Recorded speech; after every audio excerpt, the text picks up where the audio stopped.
Assalamualaikum warahmatullahi wabarakatuh. Tugas data science kali ini mengenai teknik pengumpulan data.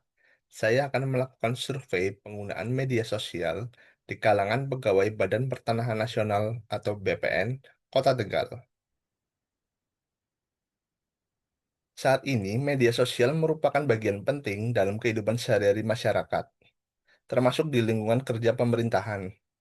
Berbagai platform seperti Instagram, Facebook, maupun TikTok dan X digunakan tidak hanya untuk komunikasi pribadi, tetapi juga sebagai sarana penyebaran informasi dan interaksi sosial.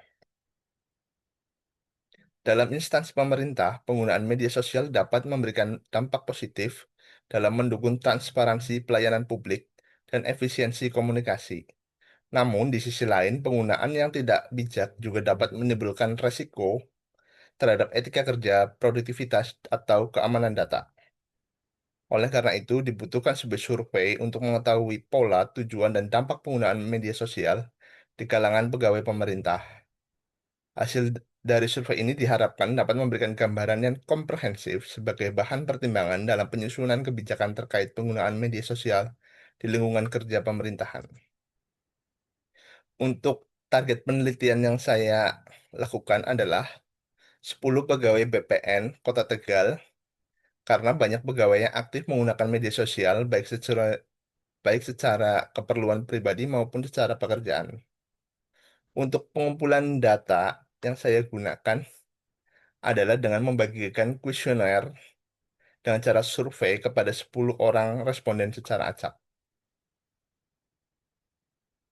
Metode penarikan sampel. Metode penarikan sampel yaitu menggunakan metode probabilitas di mana teknik menarikan data random secara setiap anggota populasi memiliki peluang yang sama untuk terpilih sebagai sampel. Teknik ini lebih representatif dan ilmiah karena mengurangi bias dalam pemilihan sampel. Keunggulan sampel random adalah yang pertama adalah hasil lebih representatif karena semua anggota populasi memiliki peluang yang sama. Lalu yang kedua adalah mengurangi bias pemilihan karena pemilihan dilakukan secara acak, bukan berdasarkan preferensi peneliti. Lalu yang ketiga adalah dapat digeneralisasi karena hasil analisis sampel bisa digeneralisasikan ke seluruh populasi.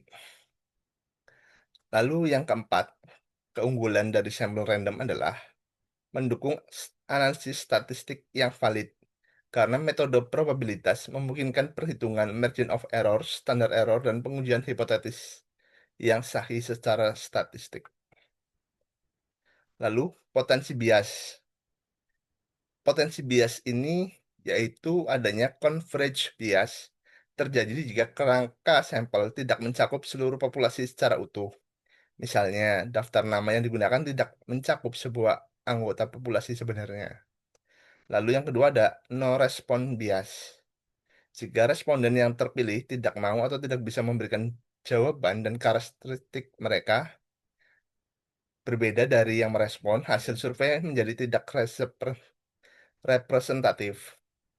Lalu yang ketiga adalah sampling error. Meskipun random, tetap ada kemungkinan bahwa sampel yang terpilih secara kebetulan tidak merepresentasikan populasi. Ini adalah kesalahan acak yang tidak bisa dihindari sepenuhnya.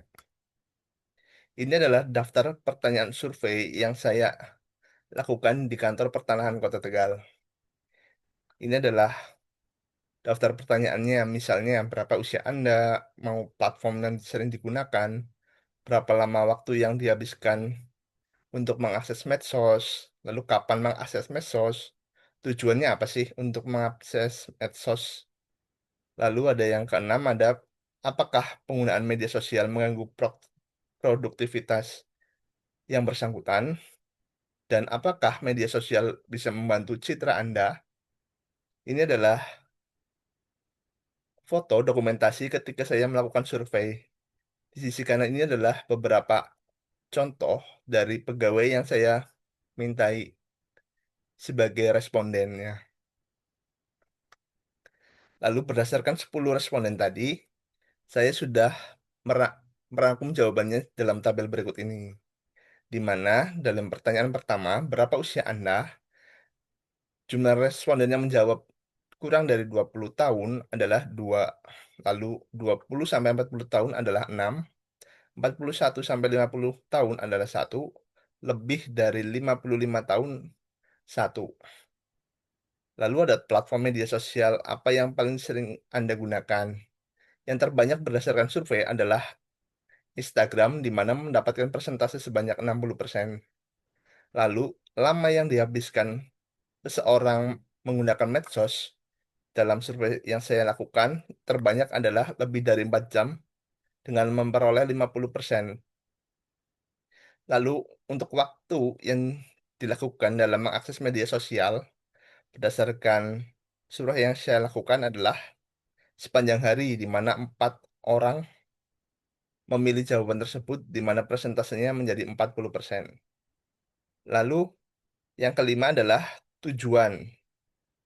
Tujuan utama mereka yang saya peroleh datanya yaitu yang pertama adalah hiburan, mendapatkan persentase sebanyak 50%.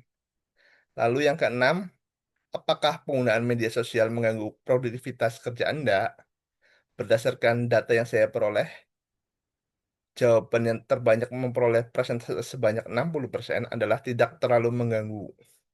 Lalu, pertanyaan terakhir, apakah Anda merasa media sosial bisa membantu citra Anda? Berdasarkan data yang saya peroleh, hasil yang saya peroleh, sangat setuju dengan jumlah responden menjawab sangat setuju sebanyak 7 orang atau persentase 70%. Ini adalah diagram hasil survei, di mana masing-masing diagram mencerminkan persentase yang diperoleh berdasarkan survei yang saya lakukan. Ini adalah usia responden, di mana terbanyak adalah 60%, yaitu mengakses sepanjang hari. Lalu media sosial yang digunakan yang terbanyak adalah Instagram. Lalu lama waktu menghasilkan media sosial terbanyak adalah lebih dari 4 jam. Waktu mengakses media sosial sepanjang hari mendapatkan persentase 40%. Lalu tujuan menggunakan media sosial, hiburan sebanyak 50%. Tujuan menggunakan media sosial sebanyak 50%. Lalu pengaruh media sosial dalam membangun citra sepenuhnya, sangat setuju mendapatkan presentase 70%. Sekian presentasi dari saya. Wassalamualaikum warahmatullahi wabarakatuh.